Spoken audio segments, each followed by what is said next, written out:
د الله رسول ورته وفرمایه زه تا ته څو خبرې درښیم که دا خبرې تا خپلې کړې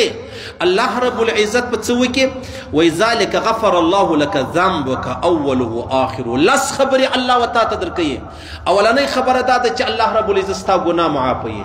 اولنۍ ګناه وي اخرنۍ ګناه وي یعنې د پرون ګناه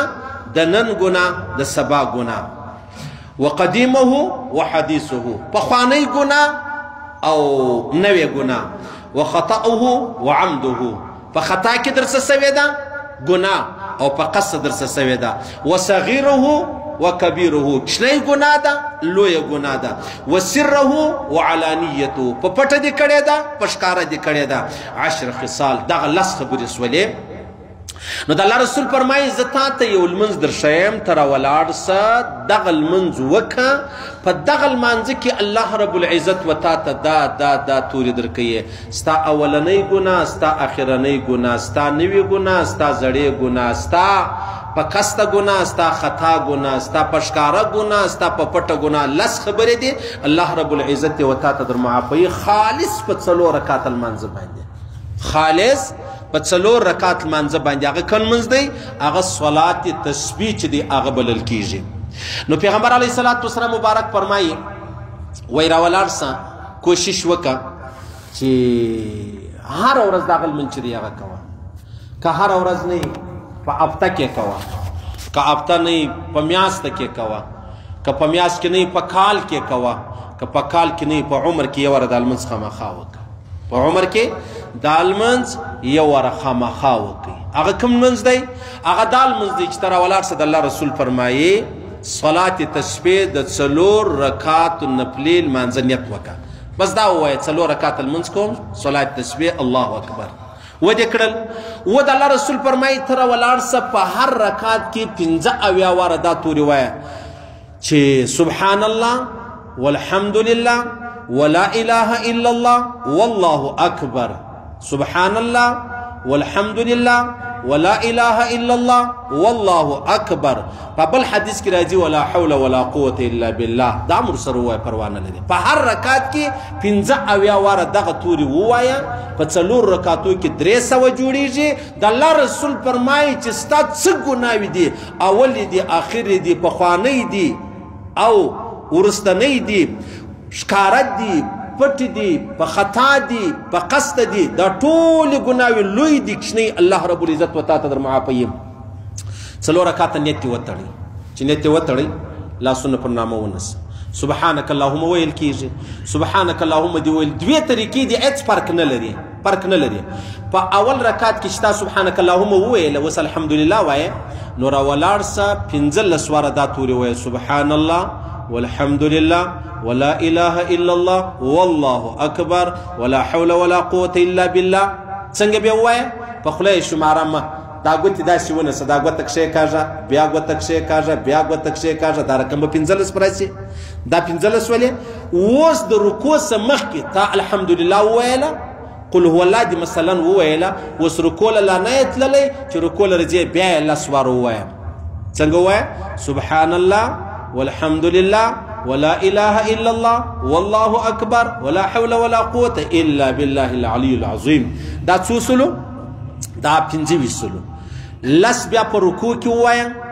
سبحان ربي العظیم مخکې که بعد کې پروا نه لري دا 15 بیا چې د رکوع سره پورته سولې سمع الله ولمن حمده ربنا ولك الحمد وای اوس بیا 10 واره دغه کلمې ووایه دا 15 بیا ولاړ سه سجدې لره په سجده کې بیا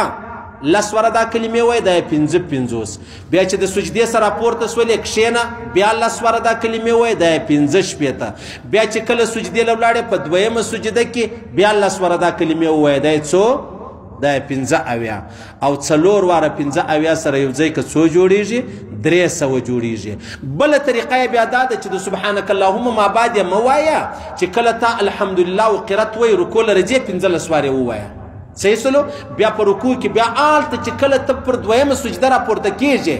مثلا که تا په اول سر کې نه یې ویلې د سبحانک اللهم وروسته ته چې کله د دویمې سجدې سره راپورته کېږې ولاړېږه مه پر اول رکعت باندې کښېنه لس واره د هغه تورې ووایه سبحان الله والحمد لله ولا اله الا الله والله اکبر ولا حول ولا قوة الا بالله العلي العظیم دا دې وویل هېڅ پروا نه لري که په اول سر کې ووایه که په آخر کې ووایه هېڅ مشکل نشته بیا که چیرې دا چې پېښه شوه ستاسو مثلا په اول رکعت کې هیر سولو چې هیر سولو په رکوع کې ووایه صحیح سو په رکوع کې ستاسو هیر سو په سجده کې ووایه په سجده کې ستاسو هیر سو په اول سجده کې ووایه هېڅ پروا نه لري هېڅ مشکل نشته هېڅ پریشاني نشته بیا که چیرې داسې پېښه سوله پر تا سجده سهوه چې د هغه واوښتله په سجده سهوه کې خو نو بیا چیش نشته